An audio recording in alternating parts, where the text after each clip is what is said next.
just entered the third week of the inaugural Esports World Cup. Please tell us how things are going. Well, things are going as well as we could expect. Um, we are very excited, but I'd also like to open by saying thank you for having me. It's a pleasure to be here with you today. Putting on an event of this scale always has its details and its ups and downs. But consistently with the working team we have on this and the team that are here night and day every day, I think the ups far outweigh the downs. Well, you mentioned the scale, and that's something I certainly want to touch on. I mean, by comparison, the 2026 FIFA World Cup, the expanded version will have 48 teams, and it will run for about 5 weeks. Your Esports World Cup features 22 competitions across 21 games, and it's going to run for 8 weeks, about 8 weeks. What are some of the challenges, the obstacles in putting an event of this size and magnitude together? Really, all of these, we look at opportunities rather than problems. It's an opportunity to learn. It's an opportunity to do better. And the center of everything we do are these players in this community. And if we can keep them at the center, I think we're doing the right thing, and we will do the right thing by this industry. One of the things I always tell our players and fans, especially our players, is they are not a product to us. They are our main stakeholder. And if we treat them well and do right by them, they will give us the best product on stream, which is what the product we're looking to put out is. But they are our partner in this every step of the way.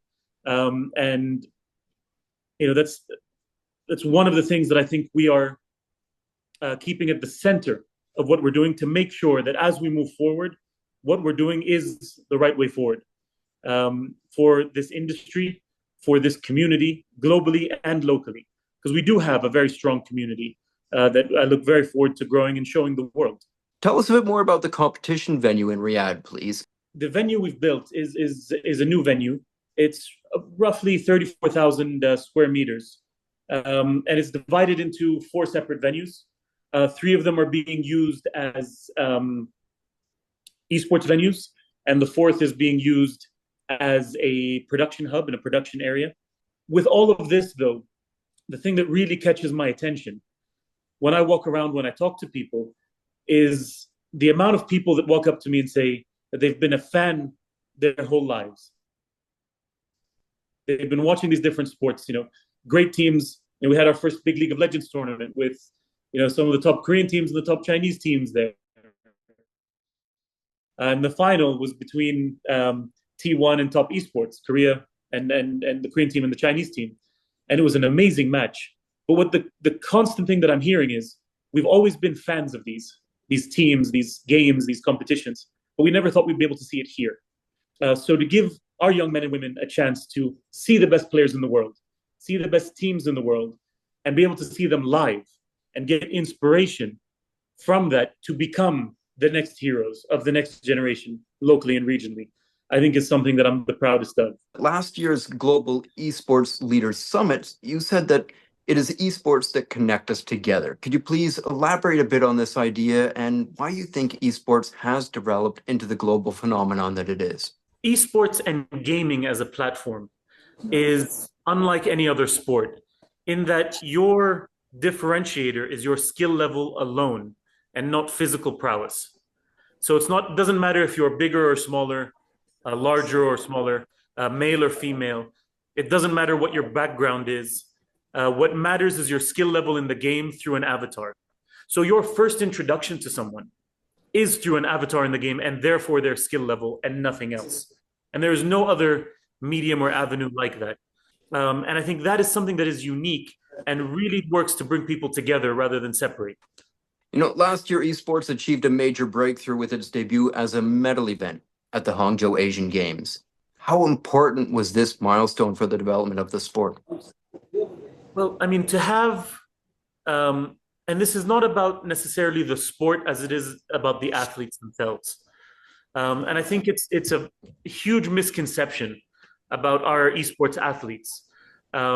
There's people always tell me that, what about esports players and are they athletes and should they be a part of this? And I said, look, the conversation about whether they're athletes or not has been ended.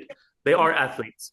There has been studies done at the Hamburg University, Sports Medicine University, where they found their heart rates during tournaments can reach up to 108 beats per minute, which is equivalent to a marathon runner.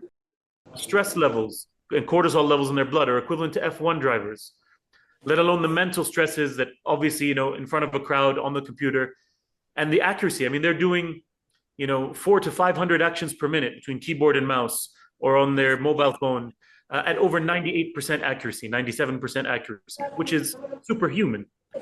So I think the case of them being athletes or not is over. They are athletes. And now for them to be able to get the recognition as an athlete alongside other sports, getting on a stage, getting a gold medal, walking in the opening ceremony of the Asian Games, of the European Games, and soon to be at the Olympics, having the Olympic Esports Games.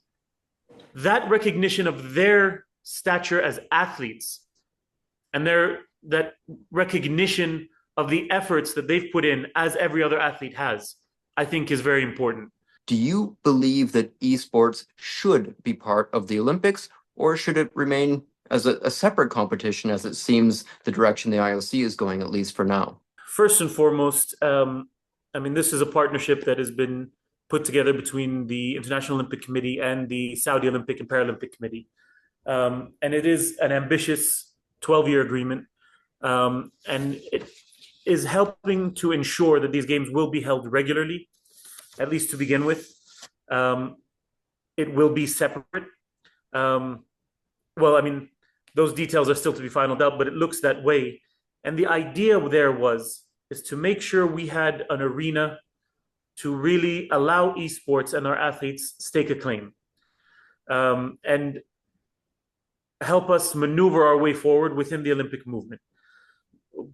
As a sport, esports is not new. It has been there for 10 odd years. It is new when you look at traditional sports from hundreds of years ago, obviously.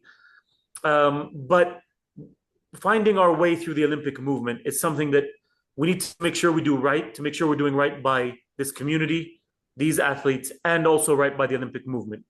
And so I think, having an event of this magnitude is something that we as Saudi Arabia are very proud of and very humbled by.